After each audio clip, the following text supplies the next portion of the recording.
Hello, my friends.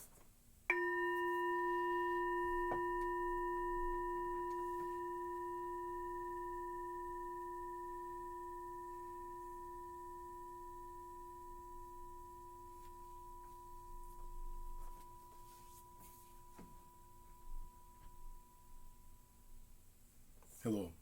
My name is Drake, and this is Touching the Edge. I would ask you to take a nice deep breath in and release it. Let go. Let the breathing come back to normal. So happy to see you today. Thank you for joining me. And I want to highlight today someone who I felt is and was very, very special, and that's Charlie Watts.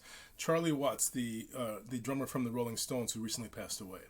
I've been a Rolling Stones fan throughout most of my life.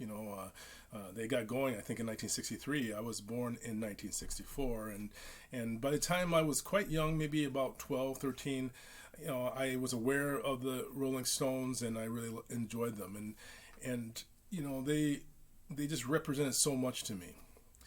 Charlie Watts, in many ways, to me, was the center of that band. He was the rhythmic center of the band, the drummer.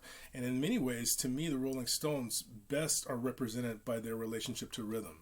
They had the great rhythm section, the drummer and also the bass player.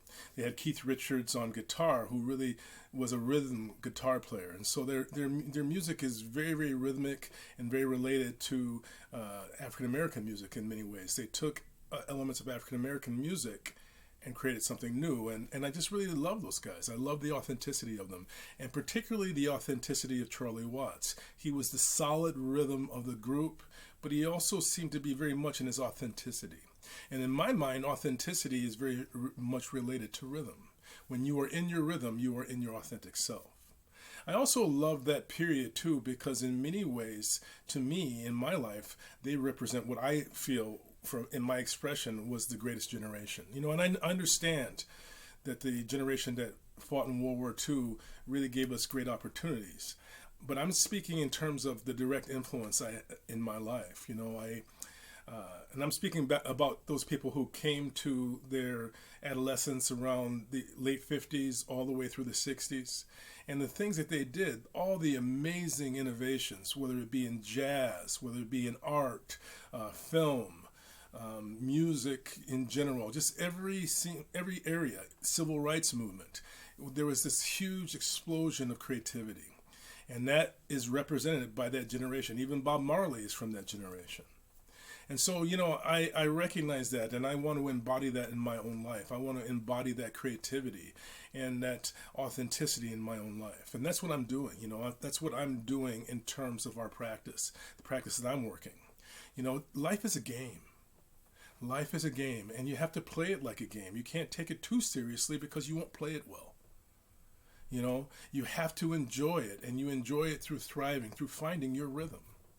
Finding your rhythm. I'm working on the elements of diet, financial management, and I'm still this week working in judgment. And I can tell you that there is a great opportunity in martial arts. It is said that if your opponent puts their hands on you, they're giving you an opportunity.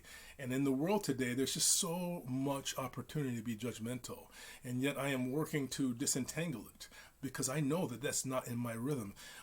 Judgment for me is reactive. I don't want to frame my life based on my judgment of others. And so, I want to read these questions to you again because these are great questions to help frame and help you to support your relationship to your own rhythm. Asking yourself these questions as you go through these 6 weeks, this first 6 weeks of our practice. What part of my life has been most difficult for me? What part of my life has been most difficult for me? What do I do best? What do I do best? What or whom have I loved the most? With whom do I still have unfinished business? What area of my life still calls for completion? So I just want to ask you to really radiate from your authentic self. This time is instantaneous. That generation, the youth movement generation, are in their 80s right now. Life is instantaneous. Don't wait to find your rhythm.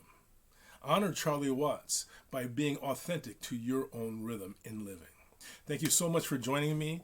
I hope you're enjoying this process. It doesn't matter where you're at it. You don't have to be exactly where I am. But find your values and work to improve your relationship to them. I'm going to ring the bell Listen carefully.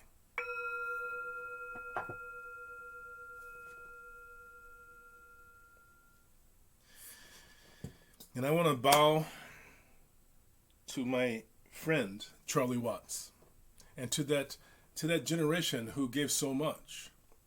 Let's fulfill that innovation. Let's not fall back into fear. Namaste.